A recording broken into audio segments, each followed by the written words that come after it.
বিশ্বাস করেন এই বছরে যত বিজয়, গত এক বছর যত যা বিজয়, আমার বিশ্বাস এই বিজয় আমাদের ক্যাপাসিটির কারণে হয় নাই। এই বিজয় আমাদের প্রত্যেকটা ভাইয়ের রক্ত শাহাদাতের দোয়ার কারণে হয়েছে। এই বিজয় আমাদের যারা যেসব ভাইরা ফাঁসির কাছে ঝুলেছেন, এসব ভাইরা গুলির মুখে জীবন দিয়েছেন কালিমা পড়তে পড়তে, যে ভাইটা জীবন দিতে দিতে বলছেন যে আমার পকেটে বাইতুল মালের টাকা আছে 100 টাকা, এগুলো একটু রাখেন, আমি বোধহয় মারা যাচ্ছি, টাকাটা ভাইকে সভাপতি ভাইকে পৌঁছায় দিয়েন। সেই ভাইদের কমিটমেন্টের কারণে আমরা এই বিজয় পেয়েছি।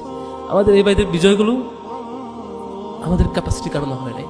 আমরা লক্ষ্য করছি সবগুলো ক্যাম্পাসে সম্ভবত আমরা বিজয়ের উপরে অনেক বেশি অহংকারী হয়ে উঠছি। সম্ভবত বিজয়ের উপরে আমরা মনে দাওয়াতি অনুভূতি হারাই ফেলছি। সম্ভবত বিজয়ের উপরে আমরা বেশি মনে হয় অনেক বেশি আইক্যাচি প্রোগ্রাম, অনেক বেশি মানুষের কাছে দৃশ্যমান প্রশংসা বাহবা পাওয়ার জায়গায় অনেক বেশি চলে গেছি। এখান থেকে ফিরে আসা দরকার, এখান থেকে আগের জায়গায় ফিরে যাওয়া দরকার। মানুষকে দাওয়াত দিব, দাওয়াত রিসিভ না করলে আরো দাওয়াত পৌঁছাবো, রিসিভ করলে তো আলহামদুলিল্লাহ, অন্তত আমি দিনের মতো থাকবো। কখনোই মনে করা উচিত হবে না বিশাল বড় মিছিল, বিশাল বড় বিজয়, অনেক বেশি ফুটেজ বা অনেক বেশি আনন্দের জায়গা, অনেক বেশি ক্রেজি যে ভাব, সেইটা কখনো কল্পনা না করে বরং প্রত্যেকটা পথে পথে হাঁটতে চলতে কর্মসূচি চিন্তা করা দরকার। আমার পিছনে 234 জন ভাইদের শাহাদাত, রক্ত এবং বিশাল যে পথ পাড়ি দিয়েছি, এই সময়টা পার হয়ে এখন আমাদের দরকার হবে এই চূড়ান্ত বিনয়টা আমাদের মধ্যে থাকা, মানুষের এখনো সেই প্যারেশানিটা অনুভব থাকা, আমি কি পেরেছি আসলেই এই রক্ত পাড়ি দিয়ে।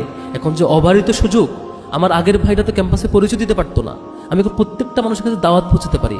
আমি কি আমার রুমের সবকটা বন্ধুকে দাওয়াত পৌঁছাতে পেরেছি? আমি কি আমার ক্লাসের প্রত্যেকটা বন্ধুকে দাওয়াত পৌঁছাতে পেরেছি? আমি কি আমার প্রত্যেকটা পরিচিত মহল, যেখানেই শিক্ষার্থী, সেখানে আমার কথাগুলো অকাতরে বলবার যে কথা সে পৌঁছাতে পেরেছি কিনা? যদি সেটা না হয়, আমার দৌড়ঝাঁপ, আমার মিছিল, আমার আনন্দ, আমার আন্দোলন, আমার বিজয় কিংবা বড় মিছিল কিংবা বিশাল বিশাল র্যালি, সব কিছু বিপথে যাবে এবং এটার জন্য আল্লাহর কাছে আমাদের জবাবদিহি করতে হবে।